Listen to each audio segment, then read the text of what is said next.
Hello students, आज हम लोग क्लास 10th एनसीईआरटी त्रिकोणमिति के कुछ अनुप्रयोग चैप्टर 9 डिस्कस करेंगे।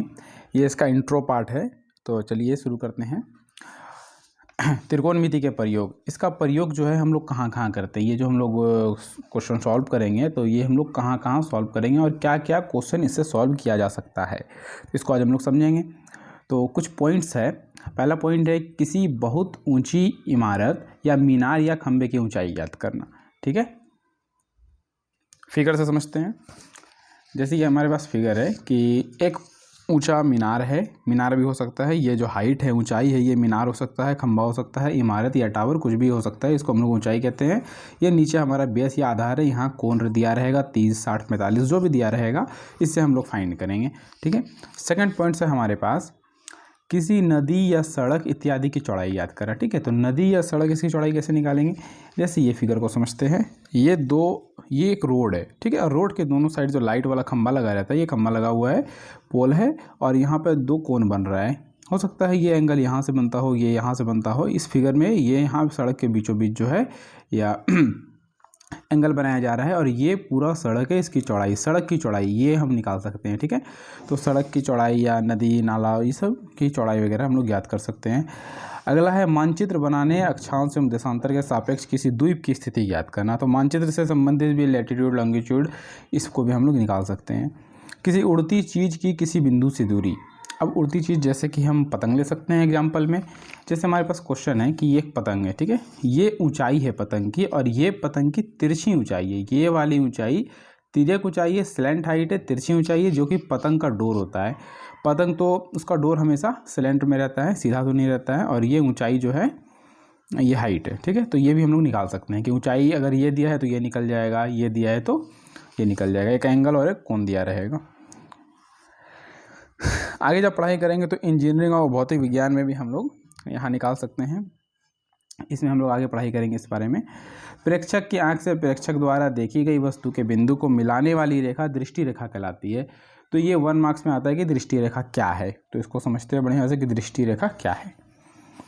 पहले डिफाइन देख लेते हैं कि प्रेक्षक की आंख से, प्रेक्षक मतलब कोई भी व्यक्ति की आंख से व्यक्ति द्वारा देखी गई वस्तु के बिंदु को, तो जैसे कि ये मान लेते हैं ये व्यक्ति है, तो व्यक्ति के आंख से व्यक्ति द्वारा जो बिंदु है, इस बिंदु को जो मिलाने वाली रेखा है ये दृष्टि रेखा है। ये जो रेखा है ये दृष्टि रेखा है। ठीक है, इसको हम लोग दृष्टि रेखा कहते हैं। अब इससे और भी क्वेश्चन निकल करके आएगा, पहले हम लोग समझते हैं आगे। तो दृष्टि रेखा आप समझ चुके हैं। आगे हमारे पास प्रेक्षक के पाद बिंदु मतलब निचली बिंदु, ये व्यक्ति है, व्यक्ति के निचली बिंदु से व्यक्ति द्वारा देखी गई वस्तु के निचली बिंदु को मिलाने वाली रेखा। अब इसको क्लियर समझना ज़रूरी है फिगर के साथ। ठीक है, फिगर देखते हैं। ये फिगर है। ठीक है, इसमें ये प्रेक्षक है, तो क्वेश्चन है कि प्रेक्षक के पाद बिंदु से, तो प्रेक्षक का पाद बिंदु कौन सा, ये वाला। ठीक है, और वस्तु का जो वस्तु को देख रहा है कि उसका पाद बिंदु ये वाला है। ठीक है, इस रेखा को जो मिलान, जो रेखा मिलेगा तो इसको कहेंगे क्षैतिज रेखा। क्लियर है, जो प्रेक्षक जो है जिस वस्तु को देख रहा है और दोनों का जो पाद बिंदु है वो है क्षैतिज रेखा। ठीक है, आगे है क्षैतिज रेखा को हॉरिजॉन्टल लाइन भी कहते हैं।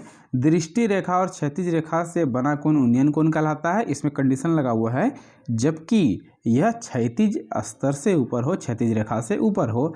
दृष्टि रेखा क्षैतिज रेखा के बीच का कोण, तो हम लोग अभी देखें कि ये वाला जो लाइन है ये दृष्टि रेखा है, और ये वाला जो है ये क्षैतिज रेखा है। दोनों के जो बीच का जो कोण है वही कोण क्या है, उन्नयन कोण है।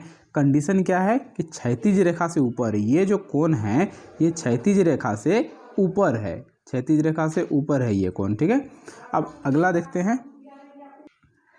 दृष्टि रेखा और क्षैतिज रेखा से बना कोण अवनमन कोण कहलाता है। उसमें भी यही लिखा था कि दृष्टि रेखा और क्षैतिज रेखा से बना कोण उन्नयन कहलाता है, यहाँ लिखा है अवनमन कहलाता है। इसका शर्त यह है कि जब यह क्षैतिज स्तर के नीचे हो। तो यहाँ देखते हैं, यहाँ पे ये दृष्टि रेखा है और ये क्षैतिज रेखा है, इस दोनों के बीच का कोण उन्नयन कोण होता है। ठीक है, ये जो थीटा है ये उन्नयन कोण है। कब, जब ये कोण क्षैतिज रेखा से ऊपर है।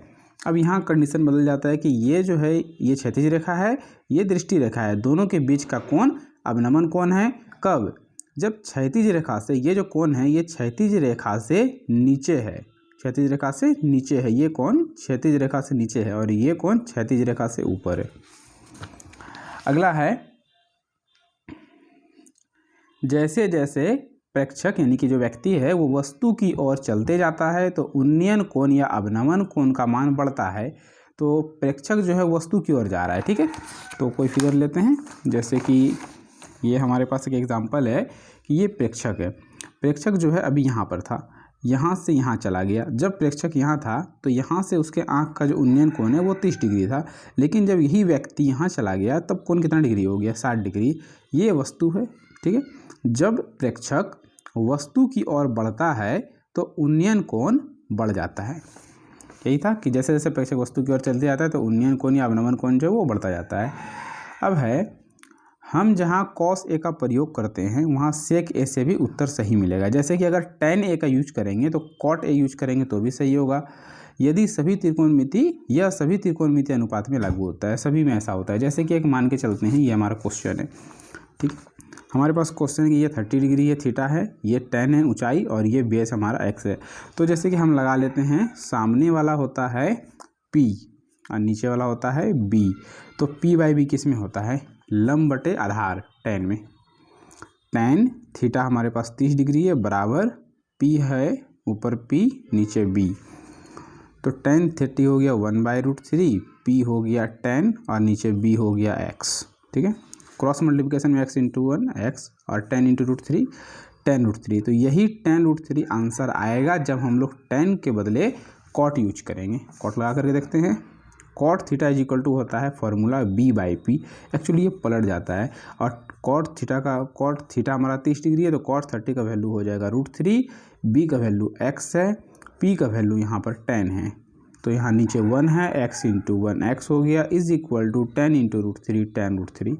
तो आंसर बिल्कुल सेम आएगा, हम लोग tan यूज़ करेंगे या cot यूज़ करेंगे। क्लियर है। नेक्स्ट है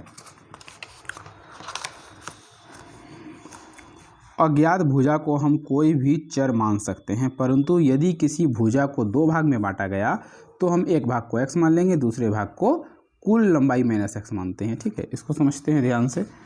जैसे कि ये है हमारे पास, ठीक है, ये एक खंबा है, एक मीनार है, ये सड़क के आर पार में है, ठीक है। कुल जो दूरी है वो 60 है, ठीक है। अब जो है हम लोग अगर एक पार्ट को इसमें कैसे बांटेंगे, जैसे कि यहाँ पर हम लोग बांटते हैं, ये जो क्वेश्चन है इसमें बांटते हैं। कुल मान लेते हैं, इसमें कुल है हमारे पास 90 मीटर, ठीक है, मान के चलते हैं कुल 90 है यहाँ से यहाँ तक की दूरी। तो अगर इसमें एक पार्ट हमारा x है तो दूसरा हमारा क्या होगा, 90 - x होगा, है कि नहीं। अगर 1x है तो दूसरा कुल लंबाई -x, तो कुल लंबाई 90 है तो 90 - x। नेक्स्ट है अवनमन कोण ज्ञात होने पर हम पहले समांतर रेखा और एकांतर कोण की मदद से उन्नयन कोण ज्ञात करते हैं।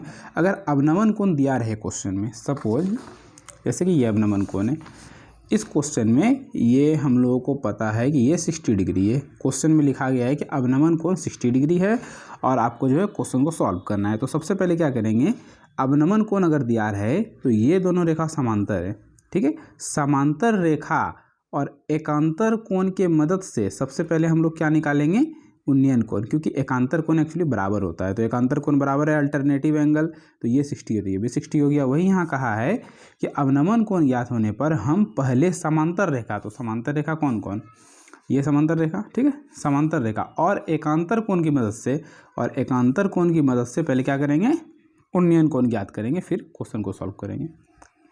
अगला है समकोण त्रिभुज की वह भुजा जिसमें त्रिभुज से बाहर अतिरिक्त रेखा हो, पहले उसे घटाना होता है। समकोण त्रिभुज की वह भुजा, समकोण त्रिभुज की वह भुजा, जैसे कि कोई एग्जांपल लेते हैं।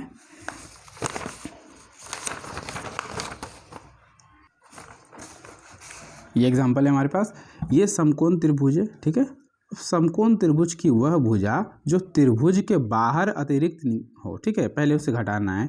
ये समकोण त्रिभुज है हमारे पास, और इसमें हम लोग क्या करेंगे, ये जो 20 है, 20 में ये जो 1.4 का जो भी व्यक्ति खड़ा है यहाँ पे, उसके हाइट को माइनस कर लेंगे।